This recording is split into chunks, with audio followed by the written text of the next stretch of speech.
The Minister of Education, Dr. Maruf Tunji Alausa, has announced a significant reform in the education sector.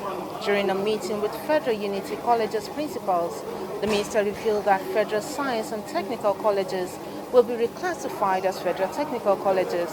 Additionally, the minister has presented provisional license to 11 new private universities. Welcome to Equal Blog and TV. My name is Comfort Olayinka. Stay tuned for more reports.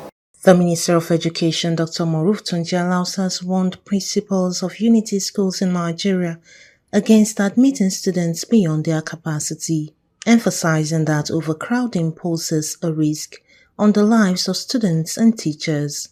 Dr. Alausa made it known during a meeting with principals in Abuja, stressing the federal government's commitment to providing quality education and ensuring students' safety.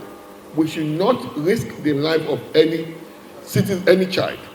We should not risk their lives. It's dangerous. There could be stampede anytime.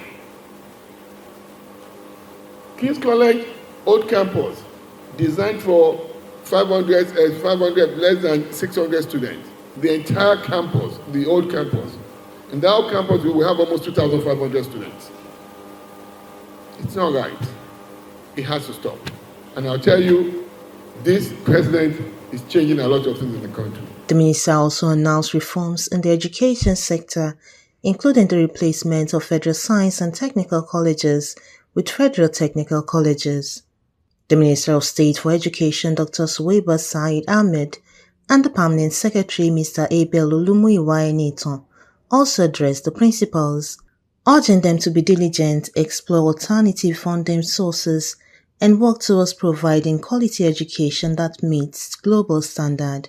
This administration recognizes that education is the bedrock of national development, the cornerstone of our future prosperity, and the most potential tool for empowering our youth. President Tinubu's vision for a renewed Nigeria places a high premium on education, understanding that a well-educated populace is essential for driving innovation, economic growth, and social progress.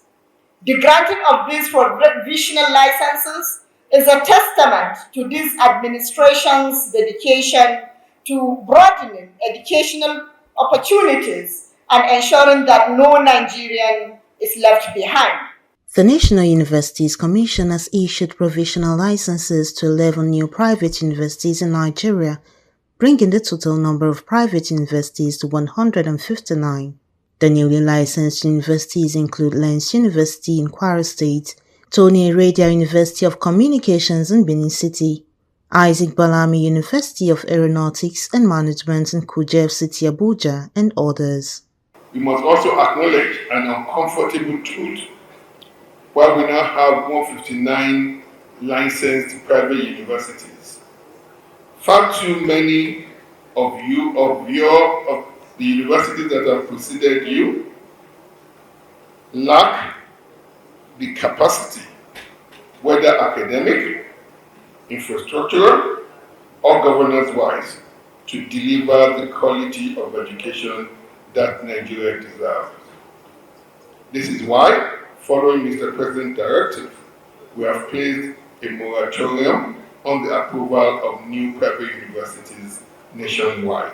These universities will operate on a 3-year probational period before receiving a substantial license, ensuring adherence to global educational standards.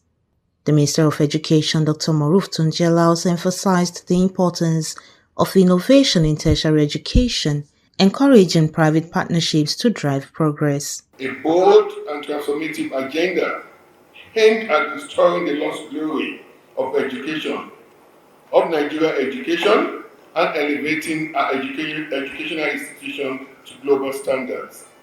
The central focus of our Nigeria Education Sector Renewal Initiative is ensuring that our tertiary institutions, whether public or private, deliver high-quality education, are research-driven, and meet the demands of the 21st century knowledge economy.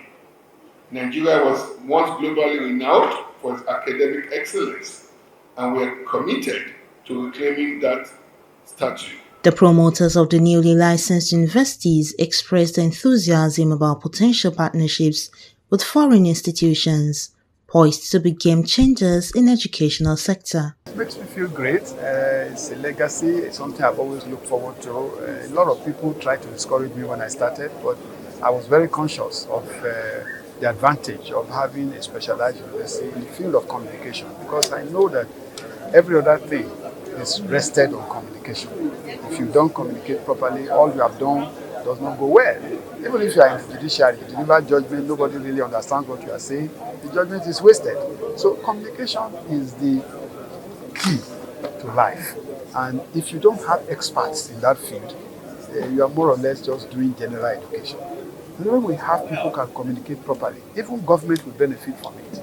People who graduate from our university, for example, will specialize in development communication, by which case they will be able to use communication to help government to succeed.